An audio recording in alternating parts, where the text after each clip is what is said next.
Ladies and gentlemen, today is not just another day. Today is a decision point, because the truth is this: poverty is not just a lack of money. It's a condition of the mind, a chain around the spirit, and a thief of dreams. But here's the greater truth: you are not a prisoner. You are the warden of your future. If you're tired of struggling, tired of just getting by, tired of wondering if life will ever change, listen closely. It's not just about what you start doing, it's about what you stop doing.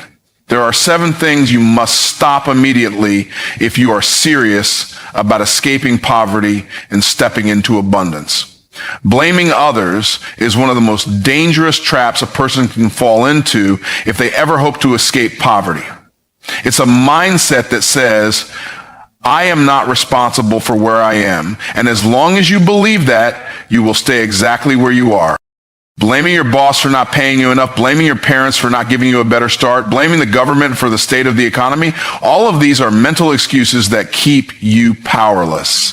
And here's the hard truth: whoever you blame, you give them control over your life. Every time you point the finger outward, you are silently saying, I'm waiting for someone else to fix this. But the people you are blaming have their own lives, their own priorities. They are not coming to save you. And even if they did try, no one can live your life for you.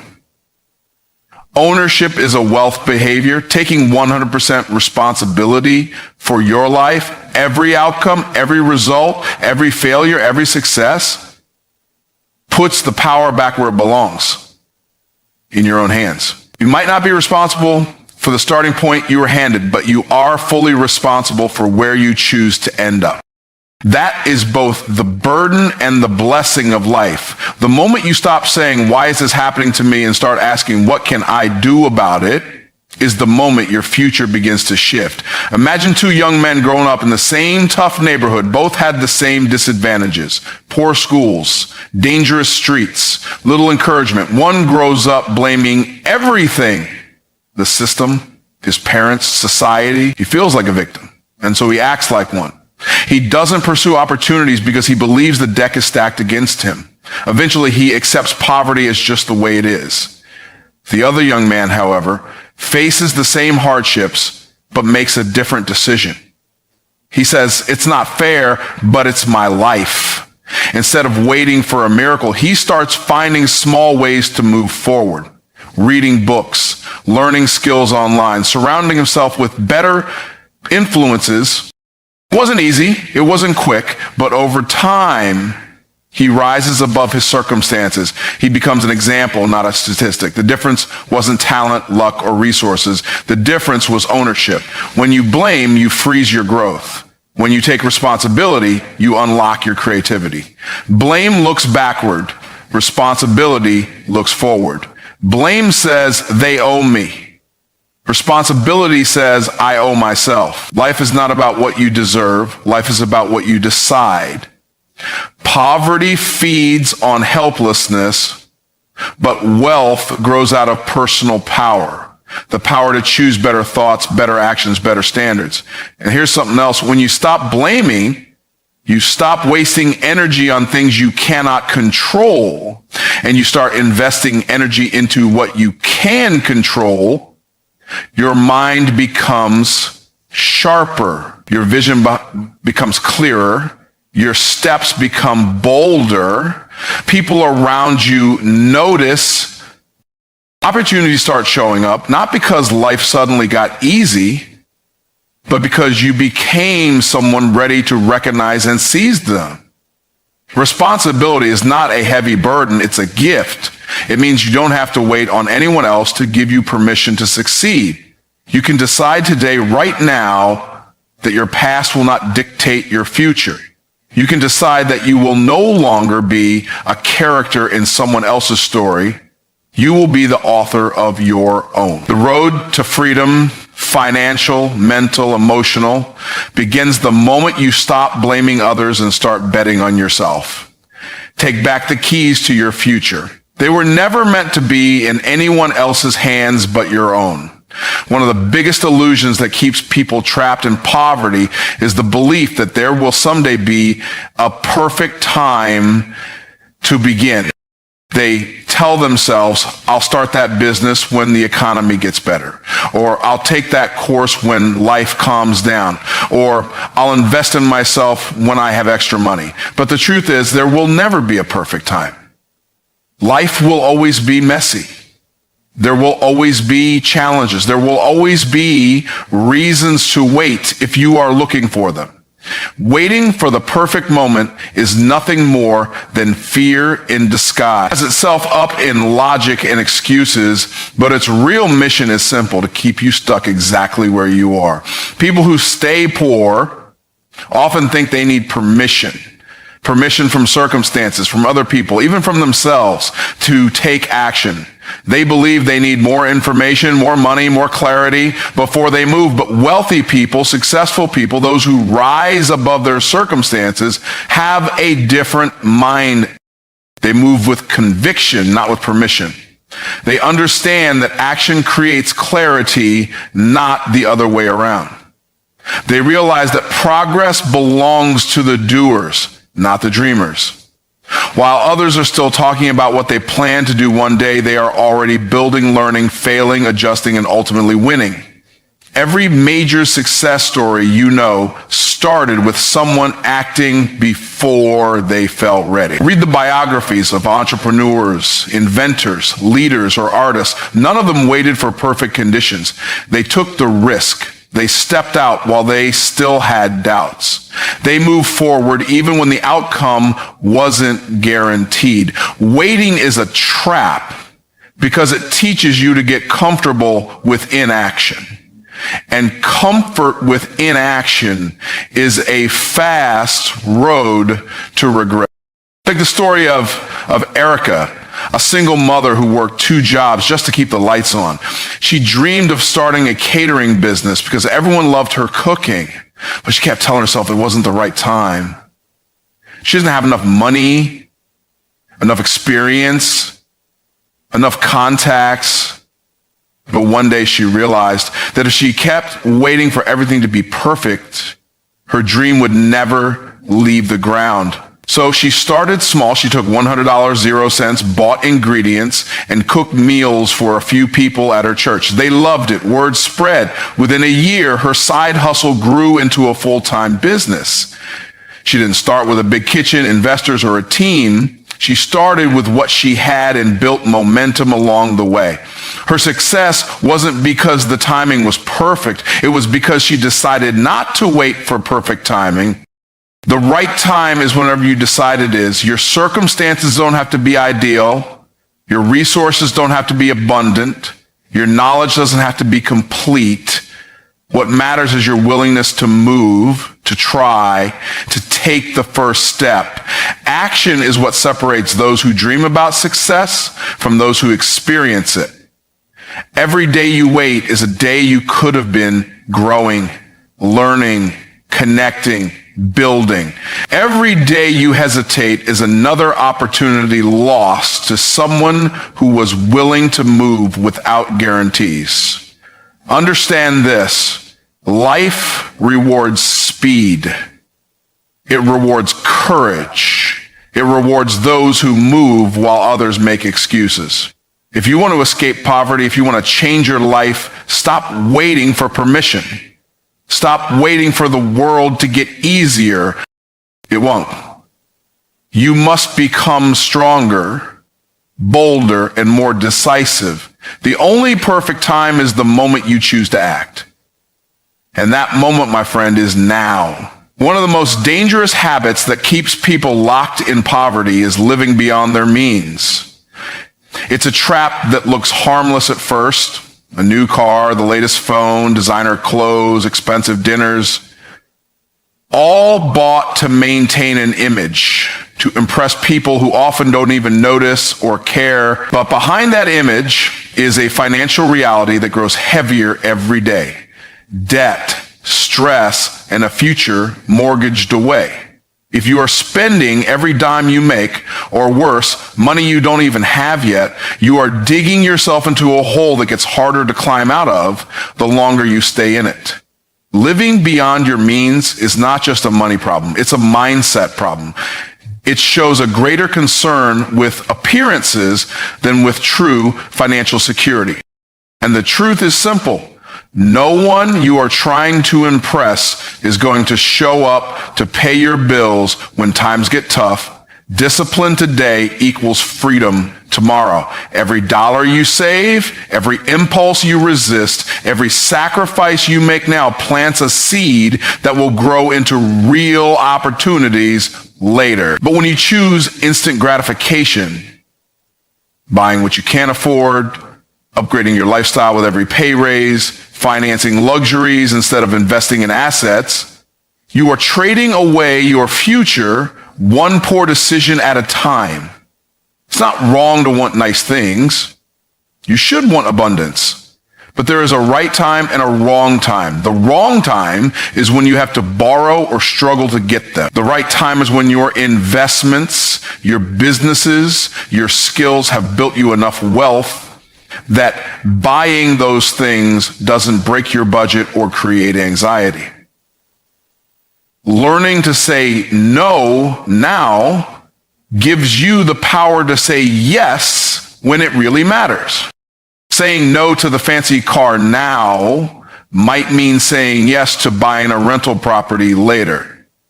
Saying no to eating out every night might mean saying yes to investing in a course that upgrades your career. Saying no to designer clothes today might mean saying yes to financial freedom that allows you to retire early, travel the world, or give your children a better start. Every no you say today is a yes to your future self. Consider the story of Marcus, a young man fresh out of college. His friends were leasing luxury cars, upgrading to bigger apartments, and spending weekends at expensive clubs. Marcus made a different choice. He drove an old, reliable car. He lived with a roommate to cut costs. He brought lunch from home instead of eating out every day. His friends laughed at him, called him cheap, said he was missing out. But Marcus had a plan. He took the money he saved and invested it first in paying off his student loans, then in stocks, then in a small real estate property. Fast forward 5 years, and while many of his friends were drowning in debt, Marcus owned assets that generated passive income. He didn't just survive, he thrived. And when he finally bought that nice car and moved into a luxury condo, he paid cash. No stress, no debt, no apology. The difference wasn't luck, it was discipline. It was understanding that short-term sacrifices lead to long-term rewards. It was the wisdom to realize that impressing people today is worthless if it costs you the ability to live freely tomorrow. Living within or even below your means for a season is not a sign of failure. It's a strategy for winning the bigger game. If you truly want to escape poverty, you must master this. Build the muscle of self-control. Build the vision to see beyond the next weekend, the next paycheck, the next trend. Live smarter now and you will live freer later. Your future self will thank you. One of the greatest differences between those who stay stuck in poverty and those who rise into abundance is what they focus their time and energy on. Poor mindsets are addicted to consumption. They are constantly seeking entertainment, chasing distractions, getting lost in gossip, scrolling endlessly through social media, binge watching shows, buying things they don't need. Every hour spent consuming without purpose is an hour stolen from their dreams. Every dollar spent mindlessly is a dollar that could have been invested into their future. Consumption feels good in the moment, but it produces nothing. It doesn't build skills. It doesn't create value. It doesn't solve problems. It leaves you with empty pockets, wasted time, and unrealized potential. Rich mindsets, on the other hand, are obsessed with production. They wake up every day asking, what can I create today that will bring value to others? They focus on building skills, developing products, solving real problems, and providing services that people are willing to pay for. They understand that wealth follows value. If you want to get paid more, you must produce more value. You must move from being just a consumer to being a creator. This is not about eliminating all enjoyment or entertainment from your life. It's about shifting the balance. You cannot spend the majority of your free time consuming and expect extraordinary results. From the anatomy of human beings in health and well-being, if you are spending 4 hours a day watching TV and 0 hours a day building something that matters, you are guaranteeing mediocrity. The life you want is not hiding in your favorite show, your favorite app, or your favorite celebrity's life. It's hiding in your ability to create, contribute, and produce. Think of Daniel, a young man who loved playing video games. Afterwards, he would spend 5 or 6 hours a night gaming online. He was good at it, but he was frustrated with his financial situation. One day he made a decision. Instead of just playing games, he would learn to make them. He started teaching himself coding and game design after work. It wasn't easy. It meant giving up some of his gaming time, missing out on weekend parties, and staying up late learning skills that didn't pay him immediately, but he stuck with it. Within 2 years, Daniel had developed a small mobile game that gained popularity. It wasn't an overnight success, but it brought in enough income for him to quit his job and start a gaming studio. Daniel stopped consuming and started producing, and that one shift changed his life forever. When you produce, you plant seeds. Every skill you learn, every problem you solve, every solution you create adds value to the world. And when you add value, the world pays you back with money, with opportunities, with freedom. It doesn't matter whether you produce books, businesses, content, software, art, solutions, or services. What matters is that you are moving from the role of consumer to the role of creator. You have a choice every day. You can sit back and passively consume the work, the ideas, and the dreams of others, or you can get to work building your own. Every hour you invest in producing instead of consuming moves you closer to the life you dream about. The people you admire, the lifestyles you wish you had, were all created by individuals who chose to produce when others were busy consuming. The question you must ask yourself is simple. Am I consuming my future, or am I creating it? The shift from consumer to producer is the shift from poverty to prosperity. Make that shift today. The world is waiting for what only you can create. The people you choose to surround yourself with will either pull you toward success or drag you deeper into failure. If you spend your time with 5 broke complainers, you will absolutely become the 6th. Not because you are weak, but because environment is stronger than willpower. Over time, your environment sets the standard for what you think is normal, for what you believe is possible. If you are constantly hearing negativity, excuses, gossip, and blame, those mindsets will infect you before you even realize it. It's like secondhand smoke. You don't have to be the one lighting the cigarette to be poisoned by the air you're breathing. People often underestimate the power of their circle. They think they can stay positive, stay driven, stay focused, even while surrounded by people who constantly complain, criticize, and settle for less. But it doesn't work that way. Your expectations are shaped by the conversations you have, the attitudes you absorb, and the standards of those around you. Your expectations shape your results. If everyone around you expects to be broke, stuck, and miserable, it's almost impossible for you to expect greatness for yourself, let alone achieve it. That's why you must be intentional about your environment. You need to seek out people who challenge you to grow, who inspire you to think bigger, who demand you bring your best self to the table. You need people who won't let you sit in self-pity, who won't allow you to shrink your dreams to fit your fears. You need people whose very presence reminds you of who you are capable of becoming. When you are surrounded by driven, positive, forward-thinking people, it elevates your mindset. It stretches your vision. It sharpens your hunger. It makes excellence your new normal. Think about Jasmine, a young woman working a retail job with big dreams of becoming an entrepreneur.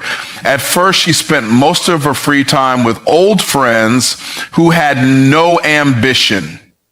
They would sit around for hours complaining about their jobs, blaming the government, laughing at anyone who tried to improve themselves. Jasmine started to notice that after hanging out with them, she felt drained. Her own dreams seemed foolish, far away, almost impossible. One day, she decided to make a change. She joined a local entrepreneur group, started attending workshops, and even found a mentor who had already built a successful business. Suddenly, her conversations shifted from complaints to strategies, from gossip to growth. She started thinking differently, acting differently, expecting more from herself. Within a year, she launched her first business. Was it easy?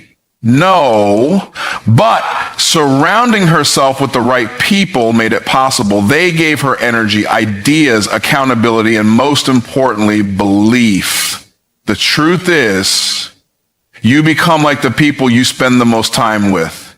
If you want to know your future, look at your friends. If you want to change your future, sometimes you have to change your friends. That doesn't mean you have to be arrogant, judgmental, or cruel. It means you have to be protective of your destiny. It means you have to value your potential more than your comfort. Some people you love will not understand your journey. Some people will try to hold you back because your growth threatens their comfort zone. Love them, bless them, but don't let them limit you. Your dreams are too important to be poisoned by the wrong environment. Choose your circle wisely. Surround yourself with people who make you rise, not sink. People who celebrate your wins and push you through your losses. People who talk about ideas, not just other people. People who have goals bigger than your fears. When you find that circle, you will not just escape poverty, you will build a life of purpose, passion, and prosperity. One of the most devastating lies poverty whispers into your mind is that you are small, powerless, and undeserving of success. It teaches you to settle. It convinces you to shrink your dreams. It makes you feel like greatness is for other people, not for you. But that is a lie. You were born with greatness inside you. You were designed for purpose, created with gifts, and equipped with everything you need to rise higher. The problem isn't that the opportunity isn't there. The problem is that your self-belief has been under attack for so long, you forgot who you are. The mind trained by poverty is a mind filled with doubt. Every time you want to step up, it tells you, who do you think you are? Every time you want to invest in yourself, it says you're not good enough.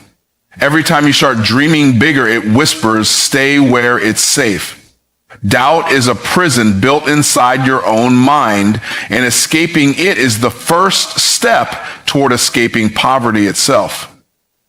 Belief is everything. If you do not believe you are worthy of wealth, you will sabotage every opportunity for it. If you do not believe you are powerful enough to change your life, you will unconsciously prove yourself right. If you do not believe you deserve success, you will keep pushing it away even when it's within your reach. That's why you must stop doubting your worth. You must begin to see yourself the way you were truly created, as someone capable, worthy, brilliant, and unstoppable. Understand that for some people, self-belief feels impossible right now. Maybe you've failed before. Maybe people you trusted spoke words of doubt into your heart. Maybe life has beaten you down so many times you can't even imagine winning anymore. If that